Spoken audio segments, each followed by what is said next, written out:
प्रिय क्रांती मित्र हो, जय भीम, जय अशोक, जय संविधान, जय भारत। होळी रंगपंचमी अर्थात शिमगा सण होऊन गेलाय आणि महाराष्ट्रामध्ये खऱ्या अर्थानं राजकीय शिमग्याला सुरुवात झाली। मित्रांनो, महाराष्ट्रामध्ये राज्यसभेच्या सुमारे 7 जागा रिक्त होत आहे। त्या रिक्त होणाऱ्या 7 जागांसाठी महाराष्ट्रामध्ये निवडणुका जाहीर झालेल्या आहेत। त्या निवडणुकांसाठी महाराष्ट्रातील भारतीय जनता पक्ष, महाविकास आघाडी आणि अजित पवार यांच्या राष्ट्रवादी पक्षाने आपापले उमेदवार जाहीर केले।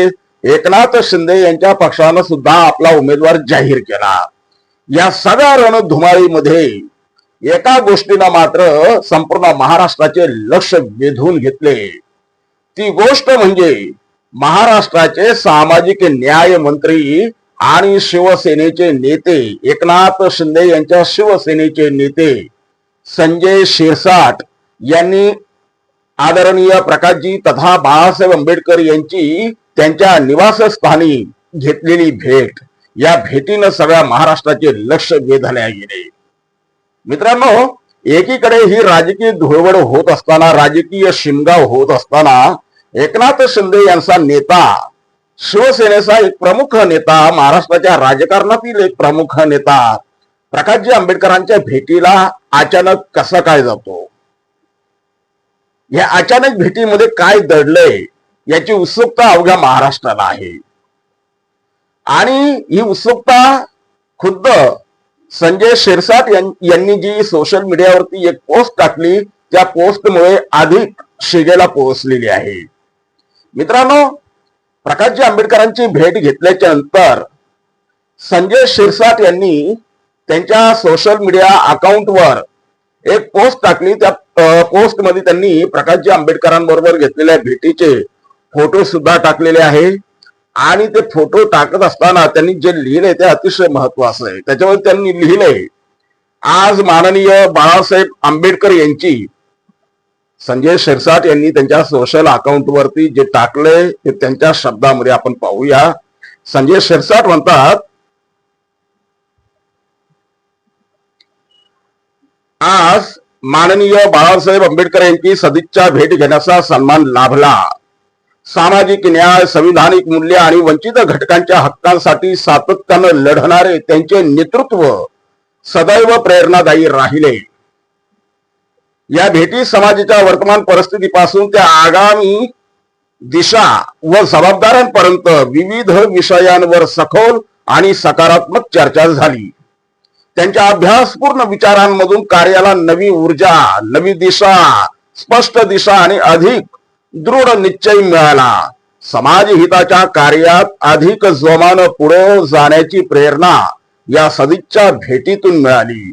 अशा दूरदृष्टी असलेल्या नेतृत्वाशी संवाद साधण्याची संधी लाभणं ही खरोखरच प्रेरणादायक बाब आहे। अशा पद्धतीची पोस्ट संजय शिरसाट यांनी त्यांच्या सोशल अकाउंट वरती टाकलेली आहे। मित्रांनो, नेते नेत्यांना भेटत राहतात, राजकीय नेते, एकमेकांचे विरोधक असणारे नेते भेटत राहतात। परंतु अलीकडच्या काळात प्रकाशजी तथा बाळासाहेब आंबेडकर यांनी एपस्टीन फाईल वरून जे काही जंगजंग पछाडलेलं आहे भारतीय जनता पक्षाच्या विरोधामध्ये, भारतीय जनता पक्षाच्या विरोधामध्ये आणि खास करून केंद्र सरकारच्या विरोधामध्ये त्यांनी जे काही जंग पछाडलेलं आहे, जी काही मोर्चेबांधणी केलेली आहे,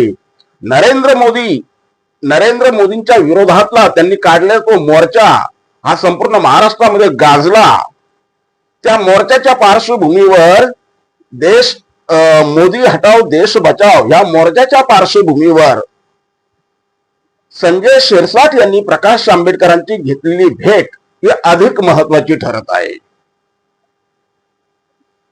प्रकाश आंबेडकरांची ओळख ही भारताच्या राजकारणामध्ये भारतीय जनता पक्षाचे किंबहुना RSS राष्ट्रीय स्वयंसेवक संघाचे घोर विरोधी म्हणून, कट्टर विरोधी म्हणून प्रकाशजी आंबेडकरांची ओळख राहिलेली आहे। आणि सध्या देखील प्रकाशजी आंबेडकरांच्या जे चिरंजीव आहे, सुपुत्र आहे सजात आंबेडकर यांच्या नेतृत्वाखाली 1-2 महिन्याआधी संघाच्या कार्यालयावर, थेट संघाच्या कार्यालयावरती मोर्चा काढण्यात आला होता. त्यानंतर काल परवा प्रकाश आंबेडकरांच्या नेतृत्वाखाली मोदी हटाओ देश बचाओ हा नारा देत मोर्चा काढण्यात आला.